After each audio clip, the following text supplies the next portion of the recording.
I am delighted to be joined now by one half of the incredible Folk Americana group, Hudson Taylor. It's Harry. Harry, how you doing, man? How are you, Adam? I'm doing very well, thank you. That's brilliant. And yourself? Oh, I'm good, man. I'm very good. I'm so excited because I'm not going to lie, I'm a big fan. So I'm going to try and contain myself a little bit here. On doing a bit of research on you, I noticed that you grew up as multi-instrumentalists, both yourself and Alfie. And I was kind of curious, what was that like as a household growing up? Were you very competitive or were you very kind of supportive of each other? Well, I went down the route of playing musical instruments. Our dad played piano and trumpet, and so I just kind of followed in that path. And actually, Alfie went off and he did Irish dancing for the first like 10 years of his life. He was doing Irish dancing, and so I went off, did piano lessons and stuff like that. And I noticed that your studio is in Tullamore actually. That's and right. I actually went to school in Mullingar in St. Finian's College. You're joking? So I went there. No, yeah, I went there for music because they had this like music scholarship program thing there, and I went there obviously for my school. So essentially, like I used to go away for the week, and then I'd come back at the weekends, and then around the age of 15, 16, myself and Alfie started making music together, and I used to go back from Mullingar at the weekends back to Dublin where we're from, and we'd then go out busking on the streets, and we'd do our YouTube videos and stuff like that. So brilliant. And now we're like 12 years on, so it's pretty mad. And you don't regret it there? You've never gotten into a big argument or anything over songs? You've been with each other the whole way?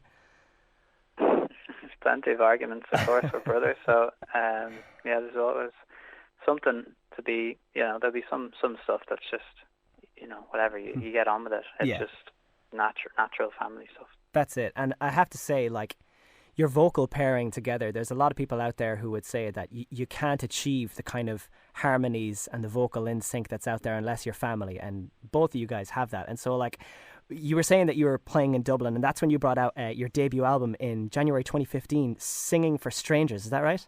Absolutely, yeah. And 21 songs on that. 21 songs. Like, when did you decide to stop? We were signed to a record label in London at the time that we released our first album, and we were in that weird time where Spotify or streaming services hadn't really kicked off, but also, do you know what I mean? It was like this weird in-between time, and so what they needed from us was like loads of extra material and songs to like give to particular services. So we're like, Spotify needs some extra songs, or Apple needs an extra song. So it ended up in the end that 21 songs is how many songs we put on the first album, which is actually ludicrous because obviously that's 2 albums. Yeah, that's 2 albums worth of material. But look, you did it. And what was that experience like, kind of making your own? I mean, signed with a label, making an album. It was kind of your first time going into this. How did you feel? Yeah, it was great. I mean, we were young, we were naive, we were 19 and 18, and we just kind of moved to London and followed the path. People directed us in certain places, and we just kind of listened to everybody. And yeah, we made some decisions that probably were a little bit detrimental at some points, but then other points, loads of things that happened that were just like really lucky for us. We got a great agent who booked us on lots of different shows. We got to travel all around the place, and obviously had a bit of the financial support from a record label that helped us sustain living in London. But yeah, then like 4 years later, we were let go by this record label, and we moved back to Ireland, and we have now been for the last 4 or 5 years been working with an Irish record label, Rubyworks, who are like an independent label who are great. Yeah, for sure. And like very quickly, you said that you were traveling all around the place. I mean, from 2018 until what seemed 2020, you were just doing sold-out European tours, North American tours, TV appearances, magazine write-ups, the whole shebang. And then, 2020 obviously hits. There's a whole thing there, and you obviously take a step back during that time. And was that, was that a decision on your end? Was it just because obviously things stopped, or did you actually say, no, we need a break and we need to relax? I think pretty much like everyone, the state of the world just kind of forcibly brought us to a standstill. We had just released album number 2 2 weeks before the pandemic, and had secured a number 1 album in Ireland. It was a really amazing, super elated time. We were so happy and ready to go and tour that album. And then obviously all the shows were cancelled, everything was cancelled. So it was kind of a weird high that was met with a then corresponding deflated feeling of like, what the hell's going on? What's the point? But actually, we took it we took it pretty well. I think we actually were just like, you know what, we've been constantly on the go for 10 years, non-stop touring, writing albums, recording albums, touring, writing albums, recording albums, touring, doing that on a cycle, writing EPs, whatever, releasing stuff, constantly promoting things. And then the 2020 year was actually like the first time we just had our own time to ourselves, and it was really beneficial, because then when we came back together in 2021, we wrote this new album, which for me, honestly, it's my favorite stuff that we've ever done. So, I'd well agree. I was very lucky. Again, the privilege of the job is that I do get to hear the music that's coming out before it comes out. So I'm very excited for everybody else to hear it, because I think it is fantastic. The album Searching for the Answers, and that's dropping on June 3rd. And you then have a corresponding tour as well. So tell me all about it, Harry. How are you feeling? Are you excited to get back on the road again? Yeah, I can't wait, to be honest. We have played only a very small handful of times in the last 2 years because of the pandemic, and so this will be amazing. We're gonna be going all over Ireland. Basically, the album comes out on the 3rd of June, and we're playing in Wexford on that day. Then the next day, we're playing at the Olympia Theatre in Dublin. Then we're going down to Tipperary. We're going to Galway. We're going to Belfast, Derry, Cork, Limerick. We're going all over the shop. It's amazing, and that's just been really nice. That's just been really really good to have something to look forward to, but also just to get back to doing what we're best at. Our favorite thing to do is, or at least my favorite thing to do anyway, is definitely play live music. That's brilliant. And I mean, yeah, you got the break, well-deserved break. I wouldn't be surprised if you were even burnt out on top of actually just needing to take a step back and just kind of relax.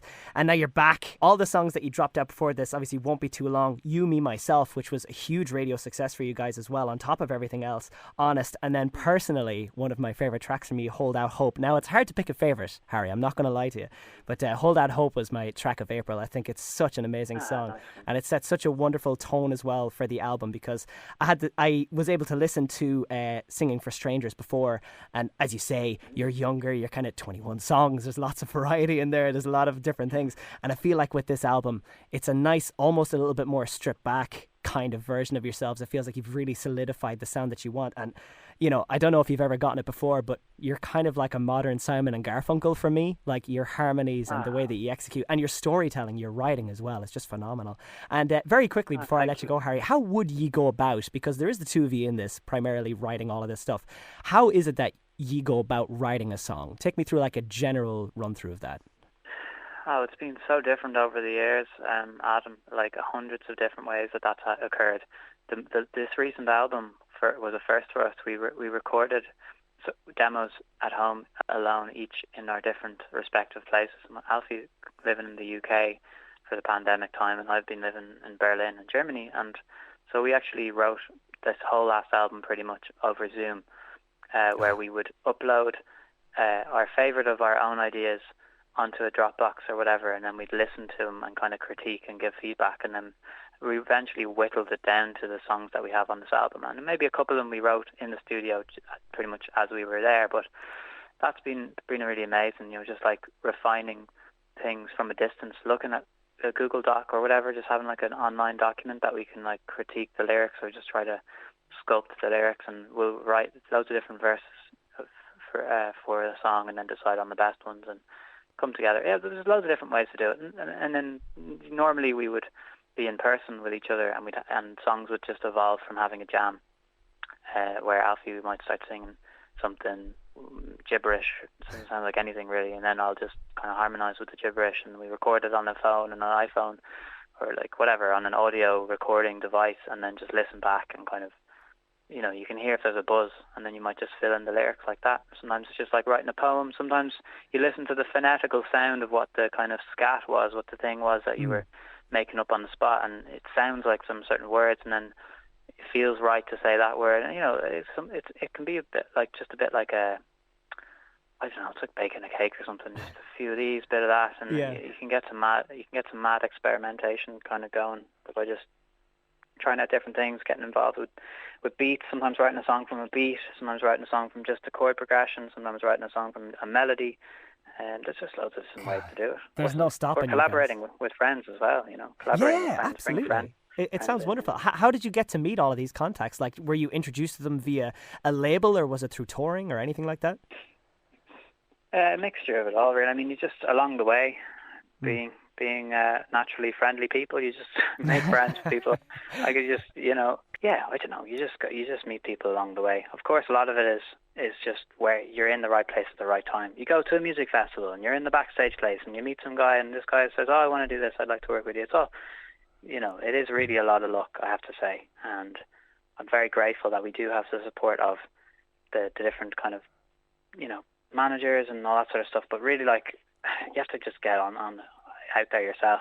The amount of people we met through busking, for example, just people throw their business cards into your busking really case and stuff like that, and yeah, that's how we got our first manager. It was through that, So it's like, wow. You can't really account for that. You can't really account for that stuff. It's just, that really is right place. Yeah. God, Harry, well, look, there's no stopping you. Like, if an ocean between you can't stop you, and even being in the room speaking gibberish can't stop you, I mean, it's only up and up, I think, for Hudson Taylor. Like, you guys have such a phenomenal sound. I personally think that you are one of the strongest talents that are coming out of Ireland. And look, all I can do is wish you all of the success that you're no doubt going to get from the album and the tour.